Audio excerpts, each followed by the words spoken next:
अस्सलामुअलैकुम वरहमतुल्लाहि वबरकातुहू। मैं हाफिज इस्माइल आपका मेज़बान और आप देख रहे हैं पब्लिक वॉइस टीवी। चलिए नाजरीन, आज की एक अहम खबर की तरफ हम रुख करते हैं। आखिरकार रुकन असम्बली चिंचोली ने भी किया किसानों के लिए मुआवजे का मुतालबा। सामाइन, जैसा कि आप जानते हैं कि गुलबर्गा जिला के तालुका चिंचोली में इस साल बहुत ज्यादा बारिश हुई है, जिसके सबब फसलों को भारी नुकसान पहुंचा है। नतीजा यह है कि अगली फसल बोने के लिए भी जमीन काश्तकारी के लिए तैयार नहीं है। इस बार भारी नुकसान फसलों के साथ साथ घरों को भी पहुंचा है, जिसके नतीजे में लोग मायूसी का शिकार हैं।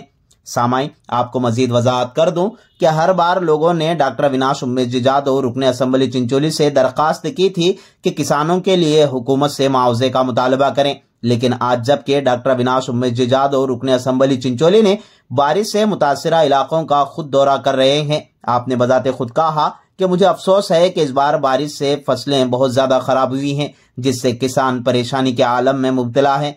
मैं मुकम्मल तौर पर किसानों के साथ खड़ा हूं, यह कहकर उन्होंने सुबन्ना जमखंडी तहसीलदार चिंचोली को मेमोरेंडम सौंपा। आपने खिताब करते हुए कहा कि पिछली हुकूमत में हमने बगैर इंश्योरेंस भरे हुए किसानों को मुआवजा दिया था, लेकिन मौजूदा हुकूमत ने उनके लिए कोई लाहे अमल तैयार नहीं किया है। हम मौजूदा हुकूमत से मुतालबा करते हैं कि हर किसान को मुआवजा दिया जाए। इस मौके पर तमाम पार्टी के जिम्मेदार समेत पार्टी के वर्कर्स भी मौजूद थे। बाद ये के बंजारा भवन चंदापुर में वजीर आजम हिंद के सालगिरह के मौके पर श्री गोपाल देव जादव मेमोरियल चैरिटेबल ट्रस्ट की जानिब से ब्लड डोनेशन कैंप रखा गया। इस कैंप में नौजवानों की एक बड़ी तादाद शामिल रही और करीब 36 लोगों ने अपना खून अतिया कर कर दूसरों के लिए मदद का जरिया बने। आइए देखते हैं तफसीली रिपोर्ट।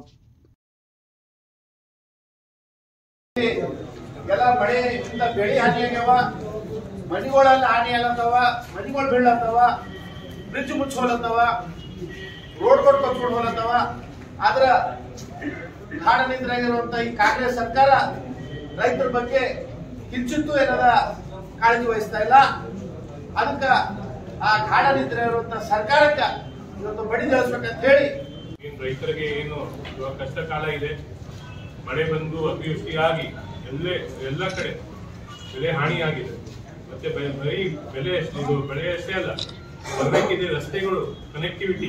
ನಾವು ನಿನ್ನೆ ಮೊನ್ನೆ ನಾವು ತಾಜಾಪುರ ಆಗಿರ್ಬೋದು, ಗಾರಪಡಿ ಆಗಿರ್ಬೋದು, ಪೂರ್ತಿ ಸಂಪರ್ಕನೇ ಕಟ್ಟಾಗಿತ್ತು. ಅದೇ ರೀತಿ ನಾವು ಗಡಸೂರು, ಕೋಲಾರ ಹತ್ರ ಬ್ರಿಡ್ಜ್, ವೆಚ್ಚ ಹತ್ರ ಬ್ರಿಡ್ಜ್ ಎಲ್ಲ ಕನೆಕ್ಟಿವಿಟಿ ಎಲ್ಲ ಇದು ಸಂಪರ್ಕನೇ ಕನೆಕ್ಟಿವ್ ಕಟ್ಟಾಗಿತ್ತು. ಮತ್ತೆ ಎಲ್ಲಕ್ಕಿಂತ ಮುಖ್ಯವಾಗಿ ನಮ್ಮ ರೈತರು ಸಂಕಷ್ಟದಲ್ಲಿದ್ದಾರೆ.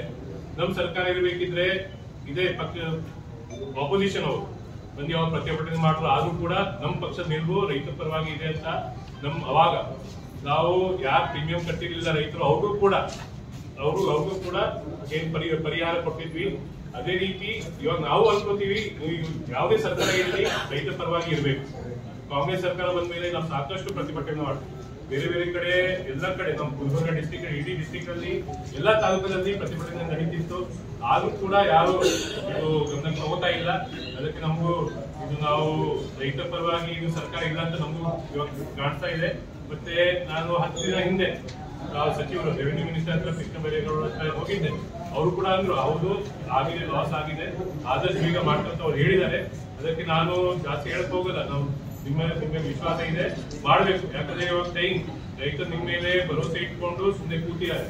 ಟೈಮ್ ಮುಗಿದ್ರೆ ಪ್ರತಿಭಟನೆ ಹೋರಾಟ ಇನ್ನು ಬರೀ ನಮ್ಮ ಚಿಂಚೋಳಿ ಅಷ್ಟೇ ಅಲ್ಲ, ಈ ರಾಜ್ಯ ಹೋರಾಟ ಆಗುತ್ತೆ ಅಂತ ನಾನು ಸರ್ಕಾರ ಹೇಳಕ್ ಬಯಸ್ತೀನಿ. ಮತ್ತೆ ಆದಷ್ಟು ಬೇಗ ನಮ್ಗೇನಿದೆ ಪರಿಹಾರ ಸಿಗ್ಬೇಕು. ನೀವು ಇನ್ಶೂರೆನ್ಸ್ ಅಂತೀರಾ, ಹೈಯೆಸ್ಟ್ ನಮ್ ಗುಲ್ಬರ್ಗ ಸಿಕ್ಕಿದೆ, ಗುಲ್ಬರ್ಗ ರೈತರಿಗೆ ಅನುಕೂಲ ಆಗಿದೆ ಅಂತ. ಆದ್ರೆ ನೀವು ಎಷ್ಟು ಘೋಷಣೆ ಮಾಡಿದ್ರಿ, ಬರೀ ಅರ್ಧ ಅಷ್ಟೇ ಇನ್ಶೂರೆನ್ಸ್ ಇವಾಗ ಅಕೌಂಟ್ ಬಂದಿದೆ, ಇನ್ನೂ ಅರ್ಧ ಇನ್ನೂ ಬಂದೇ ಇಲ್ಲ. ಮತ್ತೆ ನಮ್ದು ಇನ್ನೊಂದೇನಿದೆ, ಇವಿನ ಸಾಲ ಏನು ರೈತರು ತಗೊಂಡಿದ್ದಾರೆ ಸಾಲ ಮನ್ನಾ ಮಾಡಬೇಕು. ಮತ್ತೆ ಪ್ರತಿ ಏಕರ್ ಒಂದು 25,000 ಕನಿಷ್ಠ, 25,000 ಮಿನಿಮಮ್ ಅದು ಕೊಡಬೇಕು. 50,000 ಅಂತ ಬೇಡಿಕೆ ಇದೆ, ಅದು ಕನಿಷ್ಠ ಮಿನಿಮಮ್ ಆದ್ರೂ 25,000 ಕೊಡಲೇಬೇಕಂತ ಒಂದು ಬೇಡಿಕೆ ಇದೆ. ಮತ್ತೆ ಏನು ಮುಂದೆ ಬಿತ್ತನೆಗೆ ರೈತರು ಹೋಗ್ತಾರೆ, ಸೀಡ್ಸ್ ಫ್ರೀ ಉಚಿತವಾಗಿ ರೈತರು ಕೊಡಬೇಕು ಅಂತ ನಾವೊಂದು ಮನವಿ ಇದೆ. ಅದಕ್ಕೆ ನಾವು ಇದು ಪ್ರತಿಭಟನೆ ಮಾಡ್ತೇವೆ.